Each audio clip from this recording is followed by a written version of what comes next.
Okay, that's our intro music, I guess.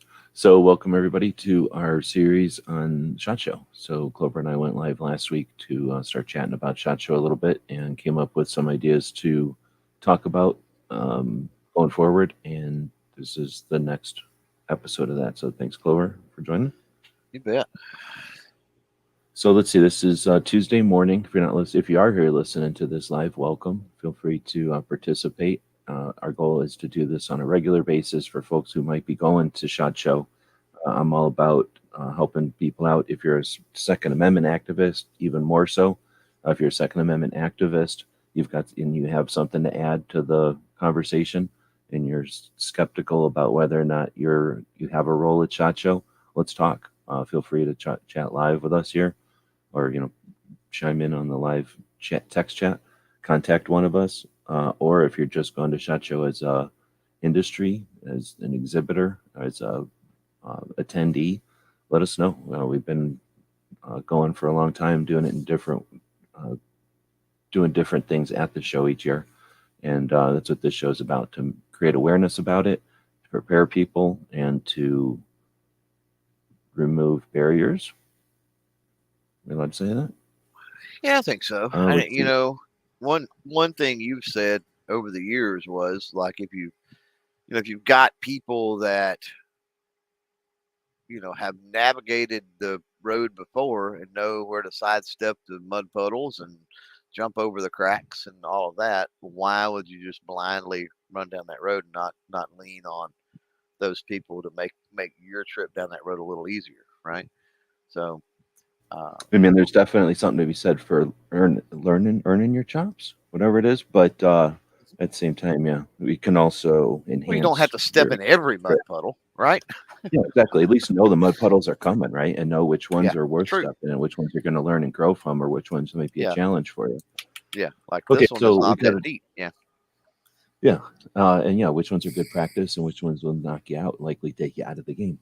right. Um, so and then anyway, so we got the couple of topics, and I said let's just go live before we figure out which topic we're going to talk about. If anybody out there has an opinion on one of these, I'll read them here. There's 14 of them, and then we'll blab for a little bit, and then if people are out there want to suggest one or have a question about one of these topics, we can focus on that. So the ideas that we came up with last time are the trip and the time you should take. I mean, how much time you should go to SHOT Show. Some people go for a day, some people go for longer than the show. The next one is getting the most out of the after events or the other events. The third one would be range days, which is one specific other event, but there's a lot of them and it's a whole conversation. Then the fact that it's in the city of Vegas and everything about that. We got the equipment, so there's lots and lots to talk about, from your luggage to your video and camera gear to microphones and foot gear and just other things. Like we're going into a big building. You bring a headlamp, you bring a flashlights. Yep. Then we got planning opportunities, so you don't just wander. I mean, you can wander. There's nothing wrong with wandering. If everybody wanders, we're stagnant. If everybody wanders, we tread water. So some people who want to wander, go for it. Don't listen to this, or just listen to this and be aware of some of the pitfalls you might encounter. But if you've got a goal or a purpose, then let's help you get there in a beeline and not have to fart around. So plan those opportunities, millions of them there. So uncountable, endless opportunities. It's not just this event, but this event can get you a springboard to other events. All right, then we got 7 is food and drinks and various, I don't know why I put rituals in here. I'm trying to remember what rituals meant, but I know I had something to do with something there. Then Like we have like things that become like like a going on a dinner every Sunday or going on an event like every we always go Sunday's to this event. place on Thursday night, Yeah, or we always do this on Monday morning, or yeah, yeah. Then we got number 8, attending as media, which is a whole thing in itself. Attending as an exhibitor, whole thing in itself. And then attending as NSSF. And I think that was more of like, let's get that guy on. So maybe we won't be able to talk about that one today. Outside the box, I like to think about this thing as, especially when you look at this 3-dimensional software. I used to think of things very 2-dimensionally until I started doing 3D software. And now I definitely like to think of everything I've done before as inside of a box, and every once in a while get up, walk around, and get outside of that box and see what else there is, and see what things you've done that might be interconnected. If you've already done this, well, does that get you further to that? You don't even know it. What will 2023 be like? That's a whole other conversation about the show itself, and then getting in shape and using SHOT as a fulcrum or a thing to get in shape for, but also a way to get yourself in shape. Just you need to get in shape anyway. Use SHOT as your Yep. one of those goals or whatever. Like if somebody was running a marathon or something like that. Okay, we've got a bunch of people showing up. Welcome everybody. We'll go backwards. Brooke is saying, always good to think like there is no box. Right on. So Brooke Cheney, a great start shooting school. I think she's in school right now. Thanks for jumping in or showing up. SHOT fitness to avoid the crud. That's a good point too. We talked about it just to avoid the fatigue and to be, on your game, but that's a great point. You avoid, what do you get? You get the antibodies going to avoid the inevitable communicable diseases when you're in a building with 60,000 people, often international attendees. So it's just got a lot of sniffing and doing whatever they're doing. Let's see. Then we had getting together in the same place. Okay, so like I said, if you wanted to riff about them for a minute, I need to get my coffee going. So what do you think about those 14 if you've got one in mind? And if this is perfect time for people who are out there listening live, if you've got a suggestion, something we should chat about, put like a Q and then let us know, because that'll indicate it's actually for us. I don't require a super chat. You're more than welcome to pay us money. We'll use that money to pay bills, not obligated, but if you put a Q in front of it, I don't know. I use the StreamYard, so putting the @ and my name in there doesn't really help me, but it would if I was watching YouTube. I know people that watch YouTube like that, but I'm on StreamYard, so it doesn't differentiate. So maybe a Q lets us know it's for us, as opposed to chatting amongst everybody or just responding. But Clover, what do you think of these 12 or so? What do you think we should chat about? Well, I'd first say that we got people joining that have questions that maybe they're going, maybe this is their first year, whatever. And if you have questions, I mean, even if they're off topic, I mean, we can try to address those at the end or something like that. So definitely put those out there too, and we'll try to flag them and if we have time, maybe cover them. I don't know, maybe the getting there part. Almost is where we start. Um, the travel, like, how do you do it? How have people done it? What are some of the things that you have to consider? Boom. I think Here we I go. think that's a pretty good jumping off point. Yeah, I like it. I like Brooke Brooks has out there those. too, though. Yeah. Why? Yeah. So her question is, I have never been to SHOT, so why should I go? So SHOT Show, for people that are going, what is this thing? Shooting, hunting, outdoor trade show. So SHOT Show, right? So it's what is it? Started in, let's say, 60 something. I forget off the top of my head, but 64 or something like that. And you have these regional shows where I don't want to get too far backwards, but like I could talk all about sporting goods stores and all about surplus stores. But you think the end of World War II, lots of surplus stores. Think about it. There's lots of stuff being created for the war. It just gets stopped mid-production, wherever it might be. Jeans, tents, Jeeps, guns, whatever it was. It just got stopped, and now it all got sold, and somebody bought it. Now there's all these surplus stores. There's all these sporting goods stores. People are hunting. People are modifying their rifles and stuff to be hunting guns. So it's a big thing. So there's all these regional things where the stores get together and go, well, I could buy 5 guns this year with my profits, but if I could get it at half the price, I could buy 10 guns, and then I could buy 20 guns next year with that system. And they talk to their friends at the next shop over, and maybe 5 shops get together and say, well, if we all bought our guns at the same time, we're buying our guns at that half price, effectively to what we were buying wholesale. I'm assuming that's how they started, right? So you got these regional buying clubs, regional organizations of buyers, and the manufacturers start saying, hey, you know what? Instead of just selling our stuff with traveling salesmen or catalogs. What if we got together and showed our stuff to the people that buy our stuff? An industry trade show. And they had all these little industry trade shows. So the NSSF comes along, and this one guy says, I can't think of his name off the top of my head, but I can if I think about it for a second.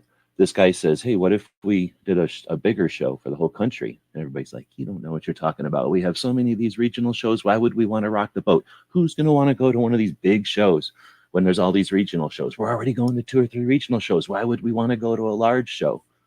Obviously, it worked. SHOT Show grew every year. In about the 90s, they started bringing police into it just before I started going in 2005. And I mean, we're going to continue to talk about this, but so the show is the evolution of the industries, technologically working together and practically working together to compete against just the world as far as creating products, but also the industry is attacked as hunters, as gun owners, as people who want the right to own to possess the firearms. So Yeah. there's reasons for these companies to get together. So SHOT Show encompasses lots and lots of stuff. So NSSF, the organization that started SHOT Show, ended up now running SAMI, one of the regulatory like thing, not regulatory, but more like consistency, right? Consistency in industry. What do you call that? But one of the anyway, so they're an industry liaison between government and industry amongst itself. So it's really a utilitarian show. It's a show where business gets done. As Brooke herself asking why she should go to SHOT Show as an instructor, the possibilities are endless. Both to you're being with your peers in an environment where you have endless displays of product and manufacturers to deal with, but also time on the clock with these other instructors and then other people in the industry. As an activist, SHOT Show is ripe. It's not against change. It's not against awareness of our rights, and it's certainly looking for people who can bring new stuff to the table and useful, valid stuff with a track record of being right good, like that has accomplished. So as far as an activist, there's great reason to go. As far as someone who's uh, I guess is an instructor, but also having product. By going to SHOT Show, you have the ability to meet up with. Am I still talking? If I do this, Yeah. I shouldn't do this right in the middle of talking. But doing an update on my computer. As a instructor who might sell a piece of product or something, you have the ability to meet up with manufacturers and work directly with them. But then, as a content creator, you have the ability to again meet up with people who might want to support your projects or your goals, either with trade or with support in other ways. You have the ability to coordinate and time to collaborate. I mean, I could go on and on, but what would your answer be? You probably come up with a couple of different things. If no one's ever been to SHOT, why should they go? Well, I think it's a much simpler answer, and I think Brooke's secondary thing out there was probably part of it. Uh, it's a huge place, very diverse as far as people, as far as products, and because it is a huge place, This one? the the percentages of opportunity are far higher. Um, how many vendors did we talk about the attendees or something like 4,300 or I'm gonna I go don't even grab the site right now. I don't even remember something like that. But you got to think about that and then think about not just that, but the employees in the booth. I mean, the sheer number of people, right? We did the math on it, but you've got attendees of 40, 50, 60,000, who knows, a day, plus the employees, right? And so who knows who you're going to meet and the opportunities that's going to present themselves.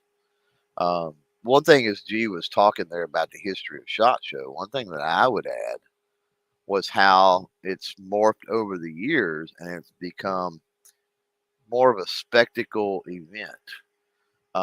People are excited for it because of what's going to happen there, what's it going to look like. right? Things have happened from year to year, and more so, I guess, over the decades, decade to decade, maybe.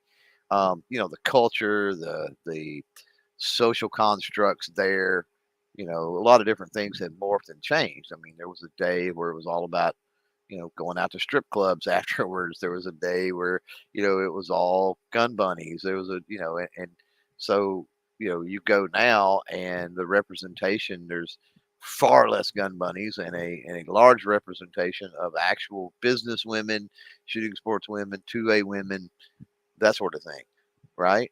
Um, so totally different vibe than what I hear in years past. When I first started going, the gun bunny was all but phased out, and I don't think I seen any this last year, right?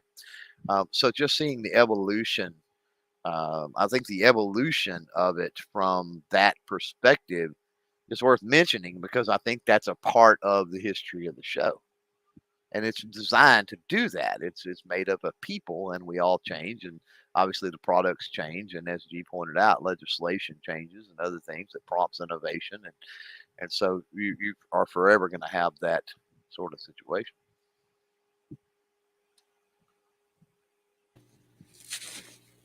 So Brooke, is this the second part you're talking about? I love the idea of getting to see everyone at SHOT Show. How do you pick up? Wait, how do you pick what stuff to go see? There is so much. That's a great part. When you talked Yeah, about the bunnies, I just wanted to bring that up. That's a way to have a conversation about the community in general and the evolution of the industry. So back in the day, let's say the 70s or maybe a little bit of the 80s, when the only people shooting guns were Kate Micklick, the couple of ladies that were shooting for the Olympics, and then a bunch of truckers and like people from Dukes of Hazard, whatever you want to call it, like dudes, right? right, So right, like rednecks or something, right? Like so when that was the case, like you're going to NASCAR, you're buying a pickup truck or you're buying some beer at the thing, and you're going to get your gun. So they all marketed the same because the only people buying it was all buying the same thing. Back in the 80s, it was swimsuit model edition of Sports Illustrated or whatever, big hair, video, what are those music videos, right? So right. that was just the marketing of the time. Yep. So yeah, there was gun bunnies. Is it because gun people are somehow warped or something? No, not really. Now it was in Vegas, and then there was Vegas girls, showgirls around. Okay, Yep. so that happened. So then what I was just going to bring it up for is, yeah, there was that era, right? And then that's pretty much gone. Every once in a while, you'll see a company that's kind of not paying attention. It doesn't happen anymore with the internet, but before the internet was really big, there was a company here and there that would have like Hooters girls standing there, like handing out something. And they Right. would do that once, and those girls would not be able to answer a question because they were just hired spokesmodel girls. They were modeling a car next year or next week or whatever, and then a Right. electronic appliance or something the week after. So they just didn't know about the product, and people that were like, "Hey, can I ask you about this?" They'd be like, "Oh no," giggle, giggle. Here's a pamphlet because they were embarrassed that they didn't know what they didn't realize that was the gig. So what happened was probably about 2010. I can actually tell you why I know, but 2010, it switched, and they hired girls because it's still a bunch of guys, but the girls were wearing 511s. They were wearing some kind of a shirt, like a shooting shirt, and they could answer every question you had. And then what happened is, and that was because everybody wasn't satisfied with wasting their time with paying for these girls that were just standing there and nobody was, they were kind of embarrassing and embarrassed, right? So the industry changed around that. But here's what happens, and this is the reason I'm bringing this up, is there's how many I've been trying to find it. SHOT Show has really failed on their, they usually give us one page, especially as media, where we can go down and go, this many attendees, this many media, this many exhibitors. We don't have that this year. But uh, uh, you know, with as many people as show up at SHOT Show, especially as many exhibitors, you're going to get the one that shows up from like the middle of nowhere where they think it's cool to have Hooters girls for whatever reason. It works for them. They go to SHOT Show with their Hooters girls in the booth, and they go, oh, okay. And then next year they're not there again. But what happens is they are there one year, and somebody will undoubtedly be looking for that. They'll find it, take a picture of it, and since they only post 6 pictures of SHOT Show, it gets out there that SHOT Show blah blah blah, degrading women, like pandering, blah blah blah, whatever the words are. And I just thrown it out there for that. Like you are going to find examples when there's that many people, but the trend and the tendency ended a long time ago. And that was really back when it was like you're saying with the strip clubs and the hookers and blow kind of jokes. That comes from an era when you won your sales meetings with the biggest parties and the raunchiest stuff going on. That was in the 80s or something, 70s, but long since that. But you're right, it's more of an event for the community now. That's to be a big question, though. I mean, we're not even talking about getting there, I guess, right now. But is SHOT Show even, or has it already peaked in its, what's the word, like uh, presence in the community, or how large it is in like its piece of the firearms community? It's always going to have a piece of history, but there's I don't know if I'd have to sit here and think about when its peak is or was, because you've already got people that are like, SHOT Show's not good anymore because of this. I don't go to SHOT Show anymore because of that. SHOT Show used to be good, but now blah blah blah. And with the internet and that, is SHOT Show going to dwindle, or is it still got life in it? We're just seeing it start No, still. so first off, you've got people that to this day, because I've been helping some people get registered, and I've been dealing with people. We've got this show, of course. There's people out there that talk about, oh, how 22 was so horrible. 22 is the best SHOT Show I've ever been to. You say it's the best SHOT Show you've ever been to. You spent a long time, and I know people that have been for 30 years or some kind of crap that I Everybody talked I asked, to. Yeah, nobody said it was bad. Nobody was there no, said it was bad. Everybody I know that no, was there, no, that's not true. I talked to maybe three people that said it yeah. was bad, but There's these are there's few, people that yeah. normally are like not panic. They're just not. They're not in the game. They're Hmm. taking money, but they're not in the game. And everybody who I know that's been there forever, yeah, Right. was they were It like, oh, I depends, like and SHOT Show again. well, we had this conversation in the beer garden, um, during 22, that, for somebody that was there for the right reasons, and there's a lot of right reasons, right? I'm not saying there's one specific reason to go to SHOT Show, but if you're there for any of the right reasons, furthering your project, making connections, that sort of thing, um, then yeah, I mean, it was amazing, right? So, I think that just goes to show you that SHOT Show, there will never be a peak. I don't view SHOT Show as, it's Mount Olympus or Everest or whatever, and eventually it gets to a peak and it drops off. I don't think it does. I think if anything, my experience going just from year to year over a few years, um, it's it just changes. I mean, there's no such thing as a peak, right? It's a ever evolving thing, and so it's hard to measure in those terms. Now, can you go back and say, okay, for in that space, in that time, was it was it the best SHOT Show for that particular year of that particular decade or era?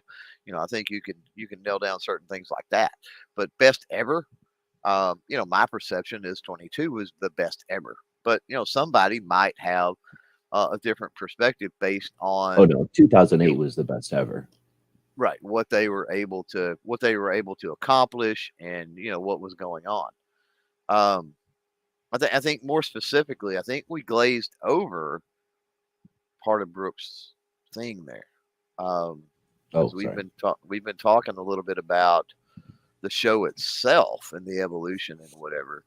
I And feel I like we think she mansplained it was, well enough, but I'll mansplain it again yeah, if we have to. I think she was saying, how do How do you you pick pick what to that see? Yeah, that's stuff a and great go point. see? There's so much.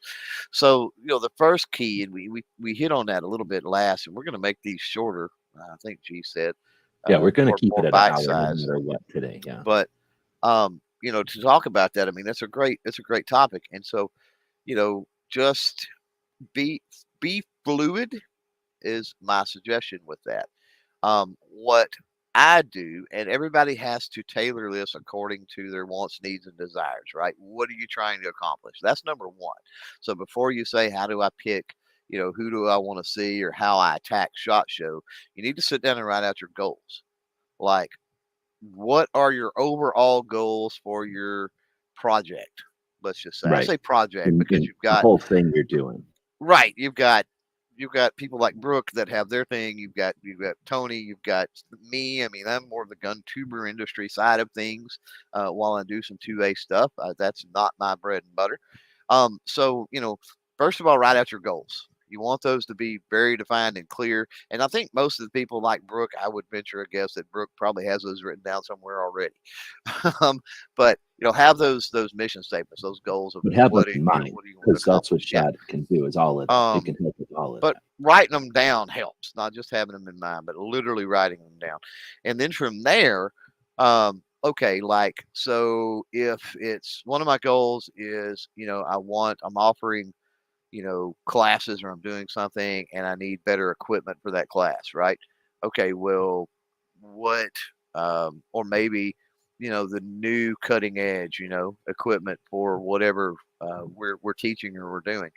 Then the next step is to go through either through the SHOT Show website, the SHOT Show app, or if they send the magazine out to folks that are registered, which they have done in the past, and then there was a couple of years they didn't. Going through that and looking at the however many again vendors, exhibitors, I should say, not vendors, exhibitors there are, which is 4,000 to 5,000 or something off the top of my head, I'm thinking. But going through those and seeing which ones have products that match up, right? Um, Another aspect of that, she talked about getting to see everyone. So I'll kind of give you an idea of what I do, and then you can morph this. This is not a recipe for anybody else to apply directly, but they can take the general idea. But normally, what I'll do is I'll go through and I'll run a list. I'll go front to back with every exhibitor and they're in columns. And I'll go, okay, I've got a relationship with this exhibitor, right? Okay. Don't really have a relationship with this exhibitor, but I've worked. Oh, well, let's get that. Let's get that super chat first, G, and then I'll finish. Oh, snap. Thank you. Didn't see that. It takes a minute on StreamYard. It's from Bishop Ammo, right? Yeah, and I'm sad to hear they're not going to be at range day because they might possibly have the most powerful rifles at range day. I'm just saying, their rifles literally knock the ceiling tiles out of the range. Good Lord, it's crazy. Anyway, where was that? I got off track with that. But so I'll go through and I have columns. So I have columns of who I want to talk to depending on if I've worked with them before, if I have a relationship, right? That's like the pinnacle. That's my ultimate goal is to build relationships with the companies, right? I've got them on text. I can talk to them every day of the week if I wanted to, that type of thing. Second is I've worked with them more in a clinical sense, right? I've done stuff for them. I've worked with them on some projects, but really haven't nailed down the whole, it's not really a mutual friendship type thing.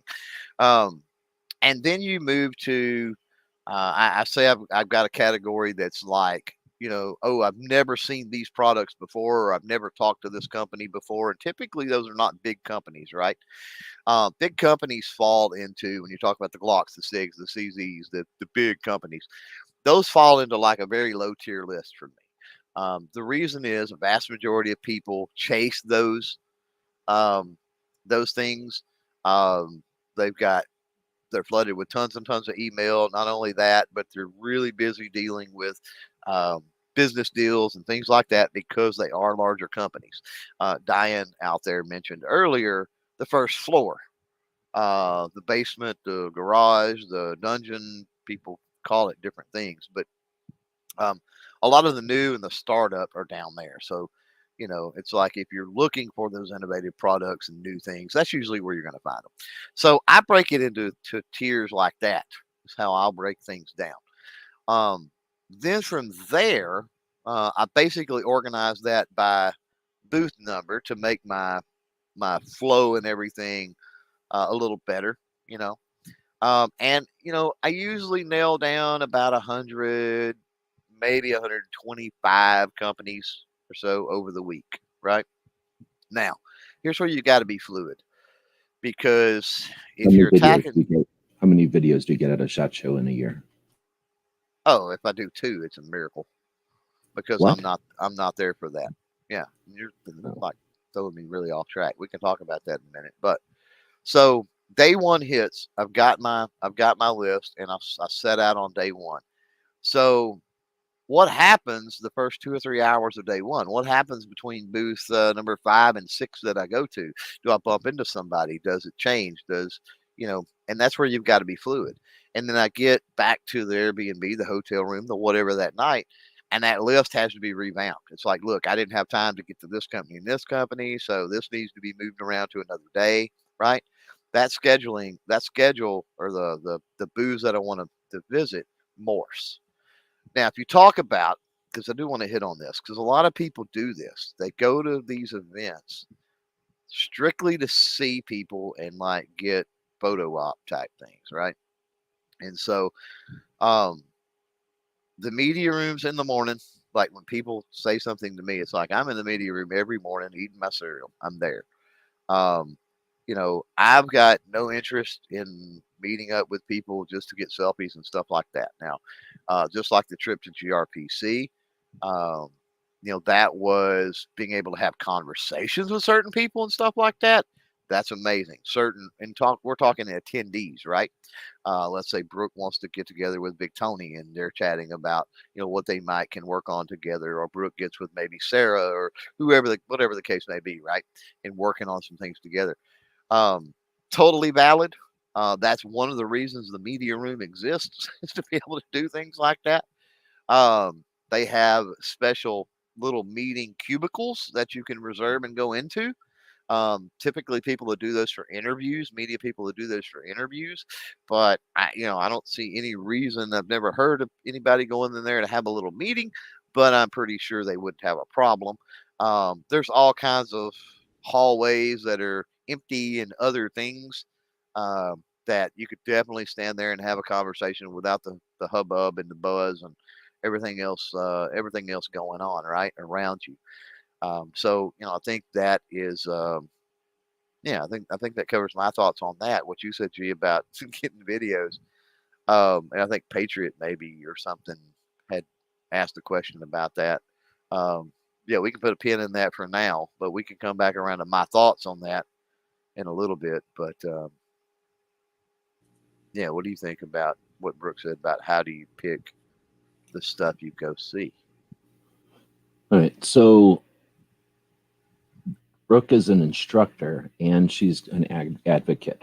And I think she's been to other events enough to understand the overwhelming part of it and can probably listen to people's strategies for that part of it.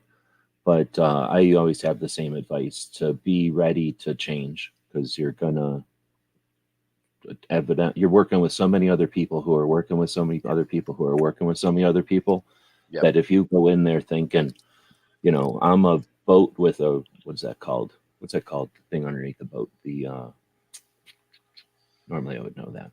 The thing that keeps a boat on a river going straight or whatever, or in a lake going straight. I don't know, whatever it is. But, it's like if you're going to be this kind of boat in that kind of water, you can do it, but the water ain't going to care. The water's going to do whatever it's going to do. And that's, if you're going to go out there, like I've got a course in mind, well, you're not walking on land. You're walking on quicksand and mud and rocks and a boulder and earthquakes and stuff. So you got to be ready to kind of change tack, be willing. If you really want to do something, you're going to have to be willing to change plans 4 times potentially to do that one thing, you Yep. know. Uh, and you're You going will to, come home. You will come home like my example with the list.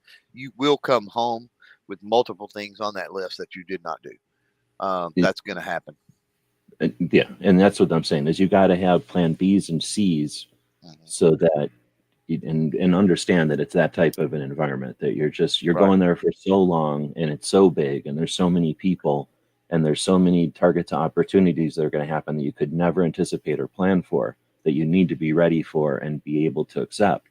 Otherwise you're hurting yourself. If you go there with the resources to do XYZ and you find out the first day that X is attainable, Y is going to be tough, but Z is out of the question now, and you're spending the rest of the week trying to do Z, and you only brought resources and focus for X, Y, and Z, you're missing A, B, C, D, E, F, G. You know what I mean? So you got to Yeah. go there with some sort of an empty basket, an empty backpack. You got to watch a lot of MacGyver. You got to get used to thinking about your goals and ways to creatively achieve those. And and there's, for somebody like Brooke, there's a lot of opportunity there when you're Yeah. not super, uh, let's say, motivated by this or that or the other thing to be able to adapt. So I'm Yeah. not sure, everybody has a different I just think it's perception or like relationship with that chaos or that whatever yeah. that you get after such, and that endurance of such a long time. But some people thrive on it.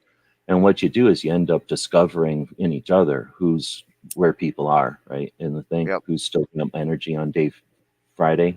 And the people that Yeah. go, how about this? The people that say Friday is the worst day ever are a group of people. And then there's another group of people that go, Friday's the most productive day ever, because all the people that say Friday's the worst day ever ain't there.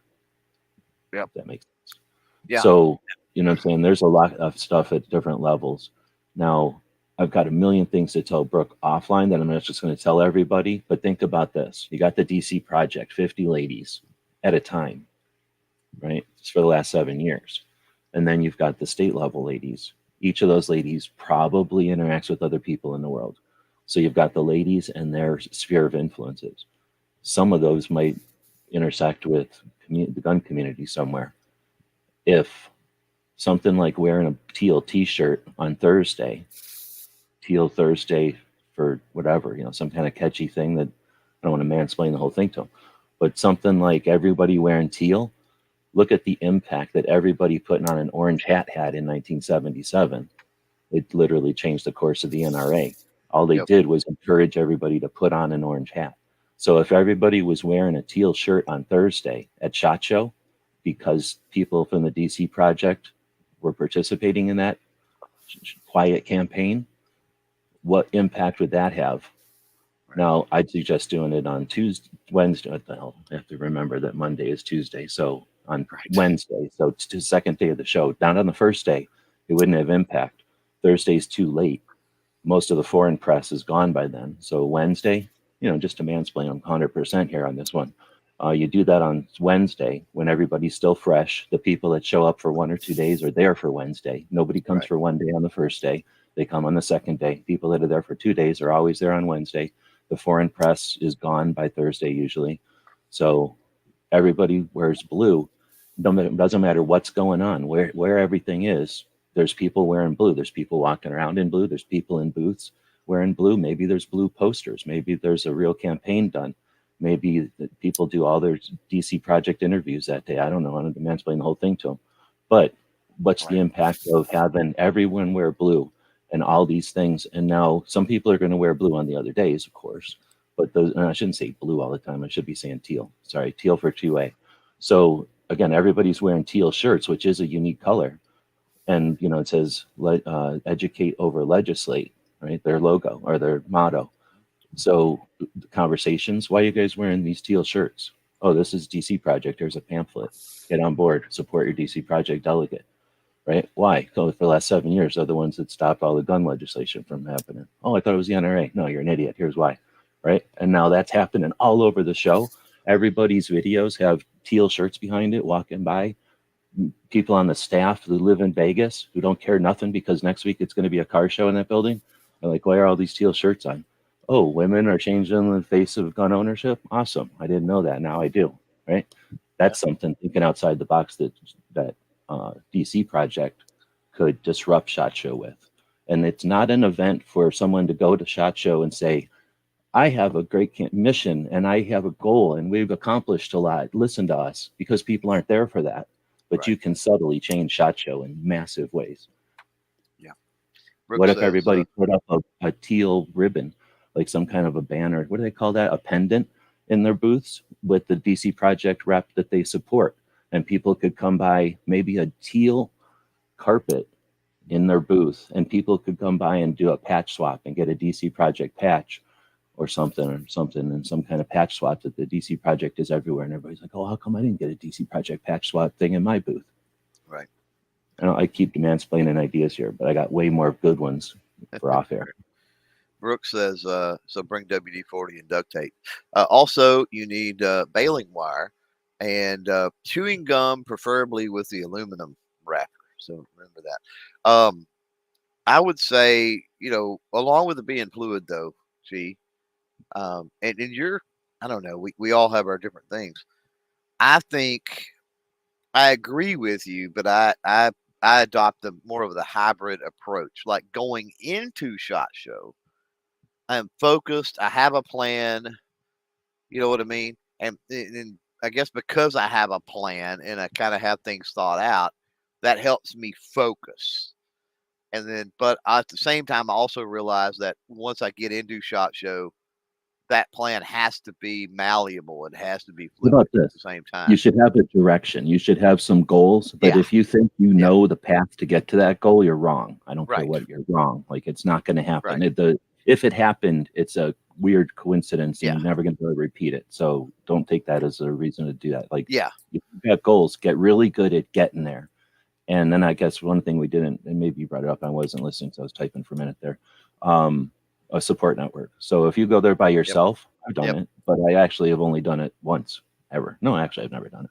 So because I've always had people and I've always known people, like Yep. since 2005, I've known people there, and I've had people that have been there before me that gave me advice, and that's the only way to do it. And then Yep. you're going to have adversaries, jerks and dicks, messing Yep. up and getting in your way and being assholes and ruining things, and that's part of it too. But the people that are, and you got to be ready for that. I'm not just saying it because whatever, but I mean, that's literally a part of our everything. It's just life, right? So be aware that life is there. So, that kind of stuff happens. Sometimes you don't lose a charger. Sometimes people are assholes. And then, like I say, if you in 2022, unless you want to do it alone, it's actually kind of difficult to do it alone. You're literally going to go into Yep. a media room where, I mean, everybody knows somebody. Yep. Yeah, and it can be great. It can be great for the overwhelming. It can be great just to take a break. It can be great for a debrief. Um, you'd be surprised at I miss out like Ghost and I are our support system for each other typically. We'll have And I'll whole tell shows you, on media, though, or on media. go figure, right? Who would have thought that? But that's one thing that I missed at NRA. Um, and it was because there was opportunities and things that happened at NRA that I wished I would have had somebody as familiar with me and who I was and my projects and other things, right, as Ghost is, to be able to say, hey, let's go catch a smoke and then bounce some things off of him before I went back in to try to finalize those opportunities or follow up on those opportunities, right? I It's like wish I having would half have the had super that. twins around, and it's like, quick, be a monkey, climb up that thing, and let's save us. I Right, can't right. fist bump with Ghost. I can't be a monkey. I can't be a Yeah. purple monkey. Well, yeah, but it's one of those things where, yeah, I mean, things are going to happen, and you're like, I don't know what I should do. I should, should I go? I need to go. I'm definitely going to go talk to this person, and I think I know what I should, talk about or say or how I should do it, but I'm not really sure. And like just catching some random person in the hallway that you is an acquaintance, right? Like that's not going to do it. I mean, you need to know somebody that's a little more familiar with you and your style and your projects and what you're doing, um, to give you a better sense of what's going on. So, yeah, total value in the support structure. My You know, challenge to you two then is, so that you don't get too accustomed to that, is next time one of you wears one of them knives that's a taser, or gets one of them knives that's a taser, and the other one gets one of them gloves that's a taser. And then instead of supporting each other, kind of both hunting each other and taking the oh, opportunity we to do sneak up that too. and tap We each do other that to too. the ground every, like, mid interview. Yeah, Somebody we do comes up that and too. gives you a Vulcan thing, and you drop to the ground. Yeah.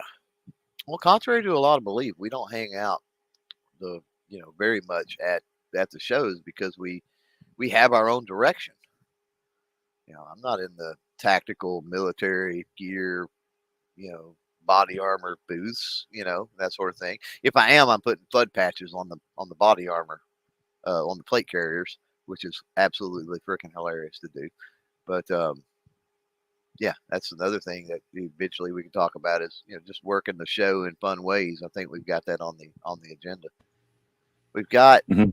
Well, if you've that. got a logo patch, which you should have, I mean, you can get one patch from Allen Acre. If you really just need one patch, you can get that made. It's not going to be inexpensive, but it's definitely better than not having a patch for SHOT Show. But probably get like 20 made. It's probably going to be real similar price. Right. But because once they build the mold, that's a chunk of the price. But anyway, you get a logo patch. You don't have to have a billion of them, right? You can put one patch on a piece of cool gear, have a person hold it, keep moving it around, right, and have that patch there to show that you were at SHOT. Uh, Watermark your image immediately. You don't have to do any editing. All you have to do is maybe crop it and fiddle with the lighting or something. You can do in the application, and so lots of opportunities for something like that at SHOT Show if people are thinking about it. You don't even have to talk to anybody at the booth at these days, especially with a press badge. You're walking by, there's a cool helmet. You're walking by, there's a cool handgun or something. You can drop your patch, take a picture. I usually go, is it okay if I take a picture? Just to make sure they're not going to freak out and be, find out I found the booth where they don't like pictures or whatever. But, they're always like, yeah, of course. And then you take the picture and then you keep moving. Like, you don't have to sit there and talk to them for half an hour if you're just getting an Instagram picture for something. I mean, I do that all the time. Yeah. But that's something that people ain't thinking about.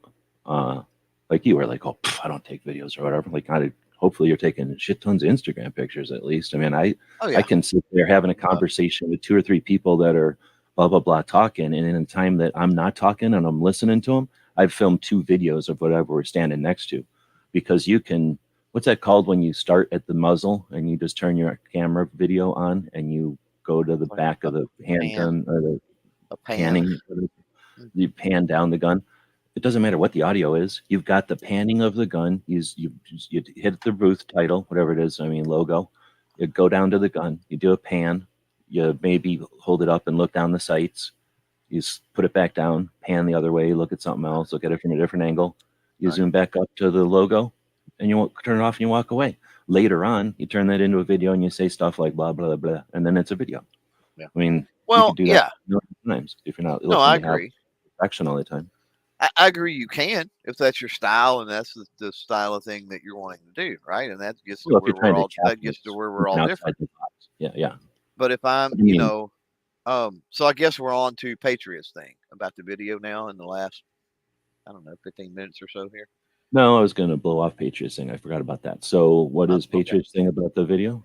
I think No, I you totally just forgot. asked how many you do or how do you pick, I don't know. I'm scrolling up.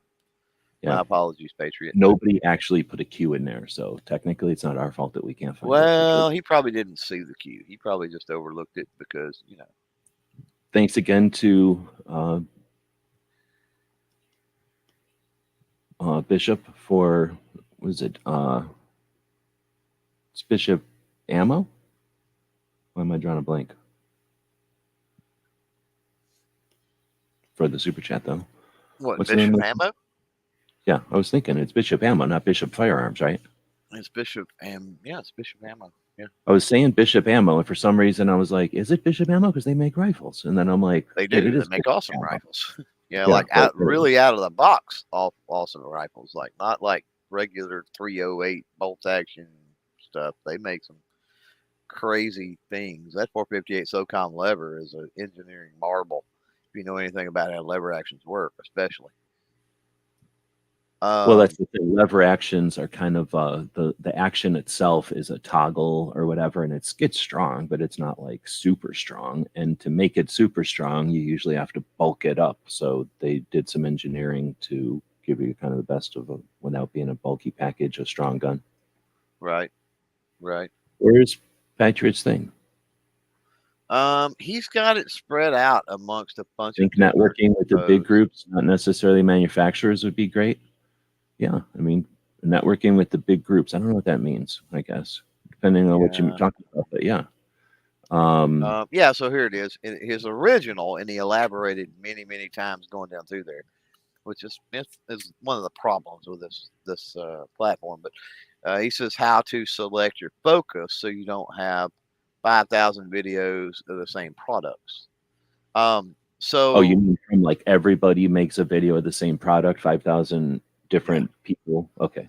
Well, here's the thing. I mean, you're there with a lot of other people. Your interests are going to align. You're going to do so. Even though I'm gonna point to my video from GRPC. Spoiler alert: everybody in that video mentioned New York State Rifle Pistol Association versus Pruitt. But after that, they had very different follow-ups, answers, elaborations on that. Like every one of them was different. It come at it from a different angle. It talked about a different thing. And so, there's nothing wrong at the end of the day with having 5,000 videos because there's such a diversity in the people that are looking at that product and for that product that your video is going to resonate with a certain section of those people where other videos won't just because of the way it's shown. But that gets in the way you produce content. Now, the whole idea of making videos at SHOT Show is, we talk about the experience, and we've only got about 10 minutes. I don't know how much we can cover on this, but we talk about the experience of SHOT Show. And we're going to talk about that hopefully in a later show and a little more in depth, talking about the after parties, talking about other things. So here's the thing: if you go to SHOT Show, and I'm speaking from my experience in my channel, and again, everybody is different in what they do. But I've found that if I don't get stuff, like even getting stuff out a week or two after SHOT Show is not quick enough. It's just not. Um, so the best move for me is I agree with you in a sense, G, as far as getting some Instagram photos or photos period and some videos, some panning shots and some other things, and for no other reason for B-roll later on, right? Um, but as far Well, as but like, you support the show with no frills. I know I'm not saying that's all you do, but I'm just saying once you're comfortable being able to do that, you can yeah. do videos at SHOT Show plus whatever Yeah. you're doing at Oh, SHOT yeah. Show. Yeah, yeah. There's no doubt you can. But, if most of the conversations I'm having in booths, I'm not able to film something while somebody's talking. First of all, that's going to seem rude because I'm trying to build a relationship with that person and I'm over here filming stuff while they're communicating with me. I'm looking them in the eye. We're having a conversation. They have my attention just like I have their attention. So that doesn't work. Now, while I'm waiting on the meeting, right? They're talking to somebody else or whatever. Absolutely 100%, can do some little things like that. And normally I do. That's usually when I take the opportunity for Instagram photos and stuff for B-roll and that sort of thing. Um, I think, it That's sort goes of the go, idea that if you bring a rig to do fancy video with fancy lighting, great, but be able to do phone video. And that's where I'm saying, like, yeah, because now yeah, something happens and now your camera battery's dead, but at yeah. least I got 30 phone But videos you today can while waiting for that one that I found out was dead. it's what do you want to do, right? Do you want to go? Because I've heard people say, and especially some new creators going for the first time this year, they're like, "Oh, we can go and we can get enough content at SHOT Show to put out videos all year long." And it's like, I don't Yeah. want to do that. Like, I don't want to film a bunch of videos at SHOT Show and then release those videos throughout the year, all year long. That was done at SHOT Show. Yeah, but Why? you don't because you've been there a bunch of times. Think about Right. somebody who's never been to SHOT Show before, never had an opportunity to create content of their own, and now they're going to have content that they've collected to savor all year long, to get better with, to learn their teeth, cut their teeth on. It's amazing. Yeah, so I I hear guess, you. but they could You're also have spent some time where they might have made one video in a booth, maybe just having a conversation with the people in that booth, and now they're being sent product all year long that they can work with. So now they not only have just walked into the booth, filmed, and they got the experience of filming something and editing and uploading and then creating a thumbnail, but now they've got an experience of working with a company. They know what it's like to receive product. They know what it's like to have the obligation of I've got this now. I've got to get a review out on it within a certain time frame, and there's much more experience that's gained with that. And I'm don't not say much saying it's an more. There's either. I'm not different saying it's experience. an well. I'm not saying Different it's an either experience. or. I'm not saying Right. it's an either or. And it's I'm saying definitely it. not, because you could also Yeah, go there as a gun with a gun shop and go there on their thing as media and then take pictures of anything you want. You don't have to have any kind of relationship with anybody other than the shop is going to carry these products, get videos of them. And now right, you've got videos of these products at SHOT Show for this gun shop. And right. you don't have to have a relationship with the company at all. You don't have to have a You relationship don't with have anybody to. except for that gun shop. Yeah. So there's lots of ways you can approach this. Yep. Yeah, it's not an either or, right? It's not like a zero sum game. Sure. And then Um, there's people that are hopefully listening to this that are activists. And now you can think about, what are we going to do? Are we going to have 6 or 8 events this year, ideally? Well, then what do we need? We need 10 items from a person we talk to.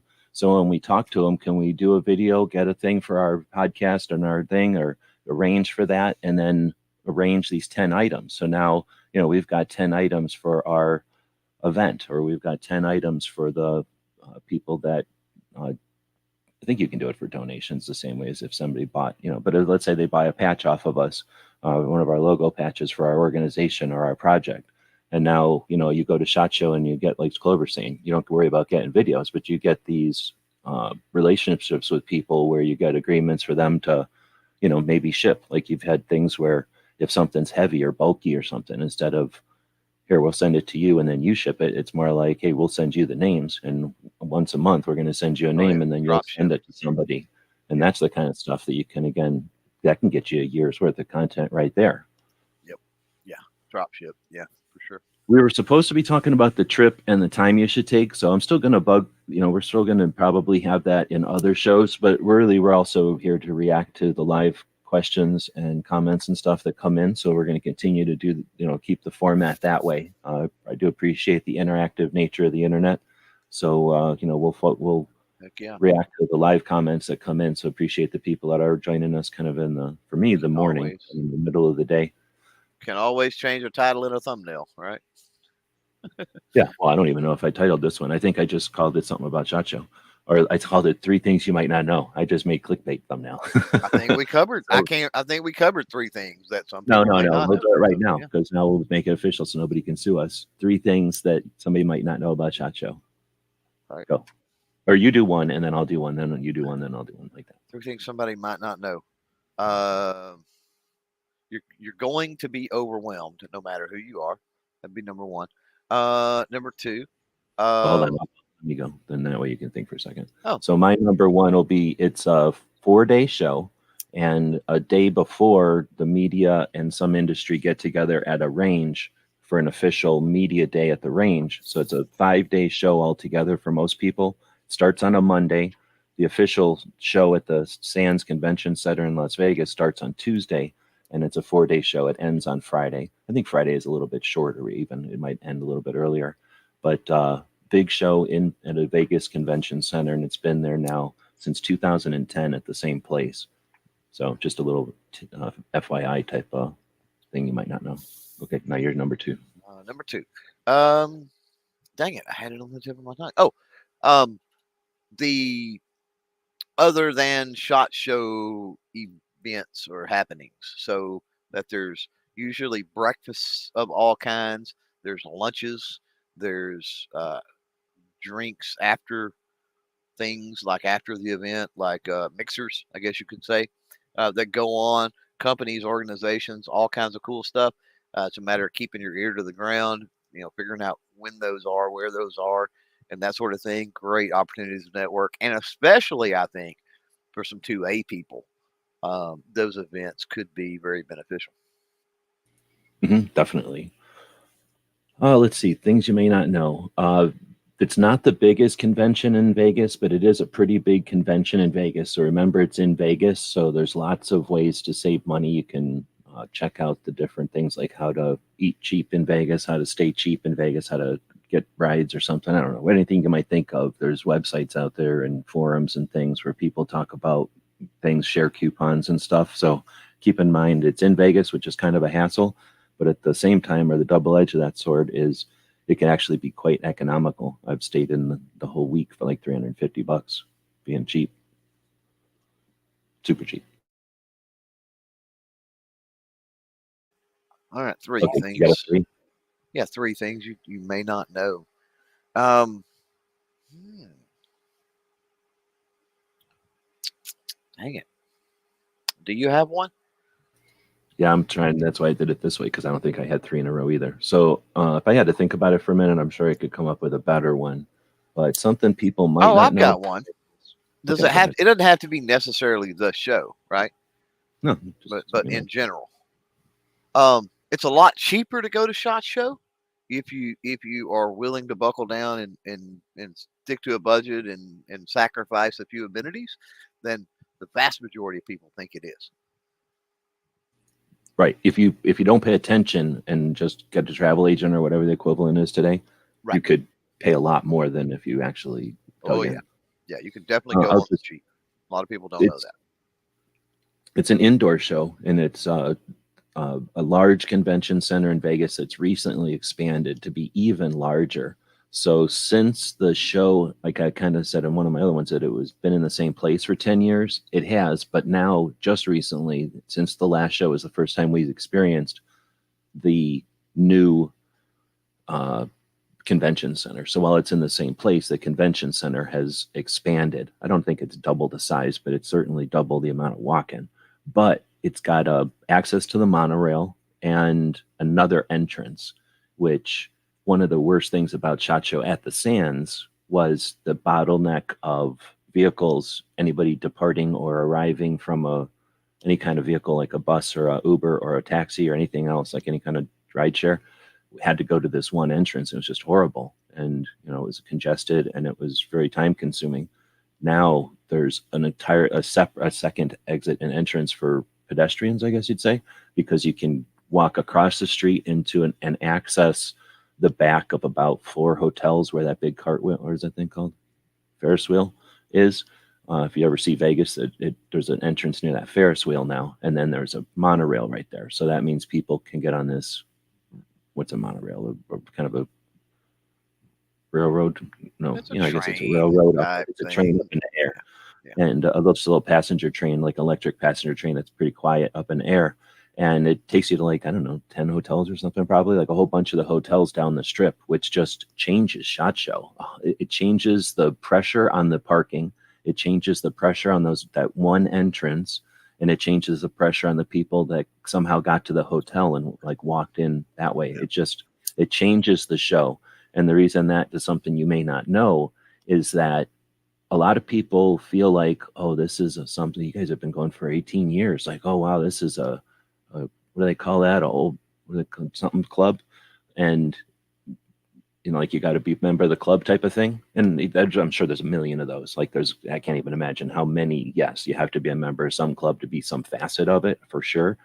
But the idea that everyone knows SHOT Show and it's like a routine was an element for maybe the last 8 years, I'd say. And for some of us, it got really, really bad, actually. Like the way that the show was not physically changing after having changed every year for so long, it was really changing the dynamic of SHOT Show. What this has done, the change of the layout, but more importantly, the second entrance and the access to pedestrians and stuff, and this is happening while SHOT Show is evolving. While we mentioned it in other shows where there's parts of booths where people want to take a selfie with a product, that's encouraged. They literally want you to do that. That's awesome for them, Yeah. right? So, and the way that SHOT Show has changed has created what's the word? Like it's removed the familiarity from everyone. So it's leveled the playing field. That's what I was looking for. It's leveled the playing field in a lot of ways. You can be familiar with the industry. You can be very familiar with what the show has been, but the show has been disrupted. So people that like the idea of coming into something that's fresh or coming into something that just got stirred up. I mean, SHOT Show just got stirred up. A lot of people who depended on it. And remember, we talked about it evolving from other ways. The people that dug those old ways and were really hesitant to even get to where we were have gone, I'm never going back. Like if it's going in this direction, I'm never going back. So the directions it's gone into, uh, whatever, they're not that different, but they're technology, right? They're making the show bigger, harder to walk. So, some people are like, nah, nope. I don't want to have to figure out the new layout every year. I was comfortable with my old understanding the layout. We've raised the barrier to entry from some of the stodgy, is that the right word? The people that were really stuck in their ways and were probably the taking the least advantage of the show. And that's not necessarily just exhibitors, right? That's just people that were showing up and being there.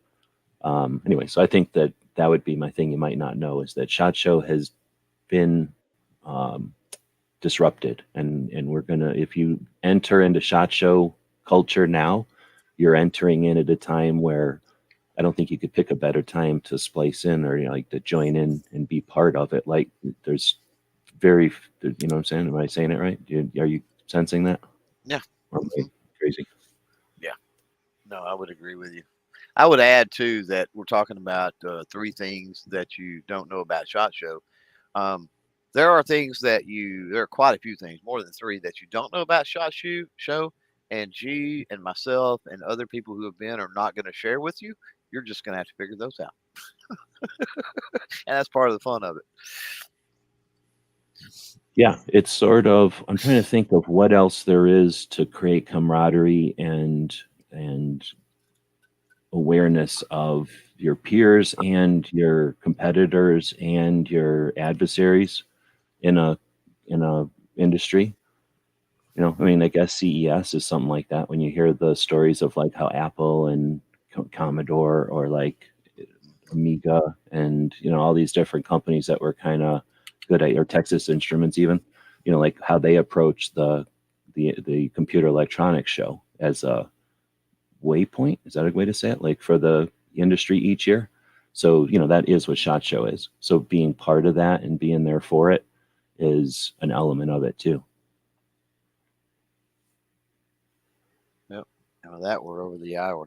So Yeah, we're over the hour now. So again, we'll talk about the idea of taking extra time to be there. I like the idea of if you're going to take time to do something that's expensive and time consuming, then add another day to it. Give yourself time to decompress and absorb, and just enjoy being in the industry and in the community in 2022. It's an awesome time to be in it, and if you're able to talk some friends into it, then what you end up with is an opportunity to have a great experience with extra icing or whatever on top. All right, with that, Clover, you got anything coming up? Are we corking any of your shows today? no, I've got Tony Simon, who was out there in the chat.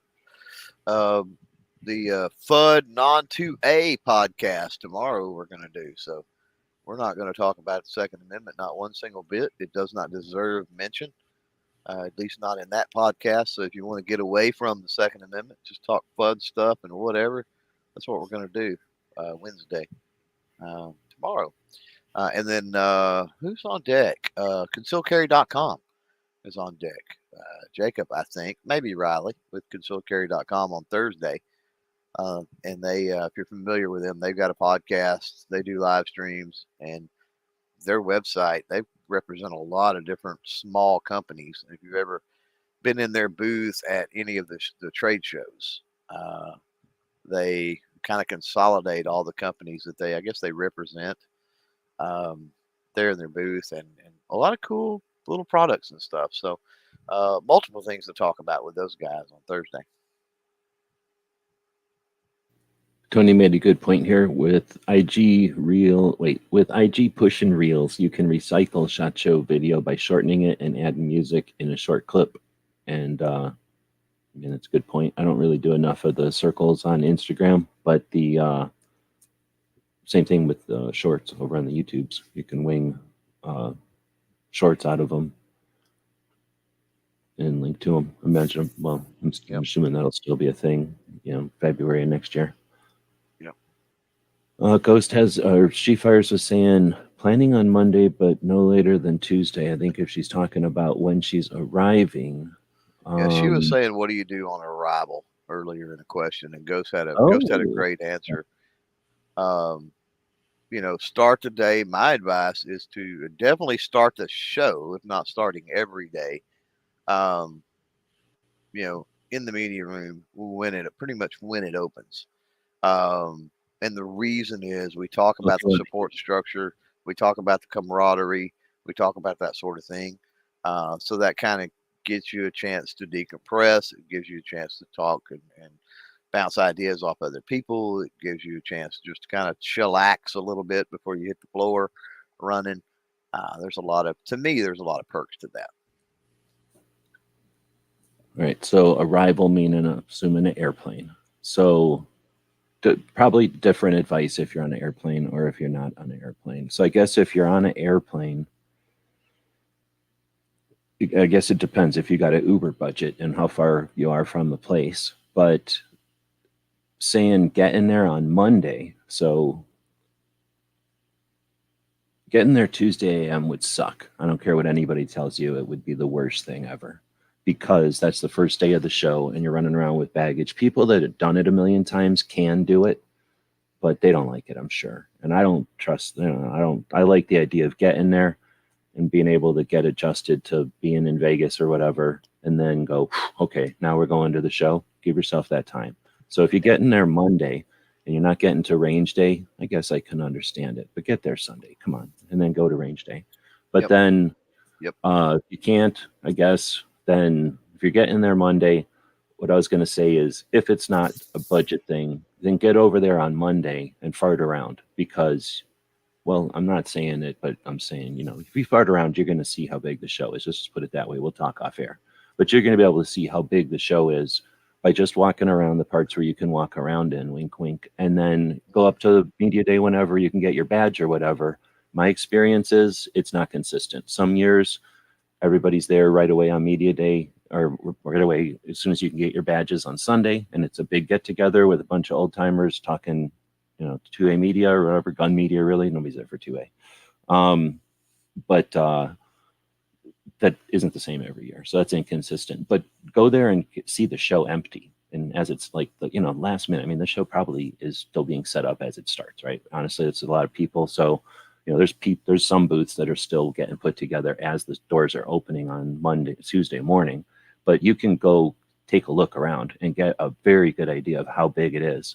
And then everybody's got their own, what do you say, like way to interpret a map. So walk the aisles, even if you can only get to the aisles, but we'll talk. You can walk around and get an idea of how big the show's going to be, kind of empty. And if you're there as media or if you're there doing stuff, you can go do that stuff. We're allowed to do stuff. We're there as media. We're there to cover the show.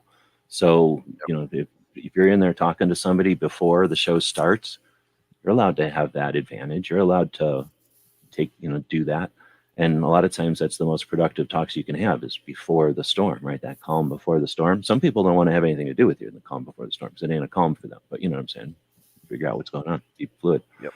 But what should you do before is recon. Get there and see what's up. Go. I don't know. It depends. If you're really close, then figure out where you're going to get your whatever your routine is. Where you're going to go to the gym, where you're going to get your coffee, where you're going to get a smoothie or something.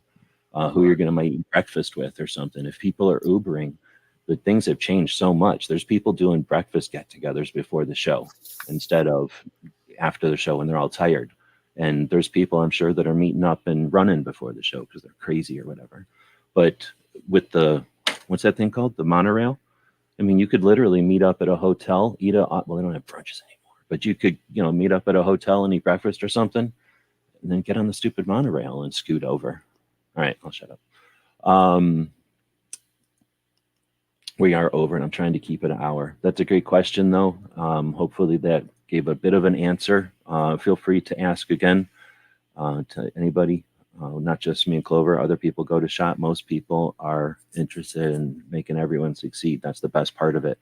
It's not like going to a concert because you're not there to observe. Everybody's there participating. So it's like going to a big giant volunteer event is the closest thing I can come up with. It's to me, it's like going to a giant scouting event because everybody's there in a friendly competition. Everyone is there with the same goal to get better and to see each other succeed and maybe just keep track of who's succeeding fastest, right? But nobody's there to knock anybody down. And for the most part, that's what it's like. So it's just a super interesting event to experience and to be a part of. So, with that, I'll wrap it up. We did pretty good keeping it to an hour. And if you've got an idea from that list at the beginning, I'll put it in the description of this video of a topic for next week. Let us know.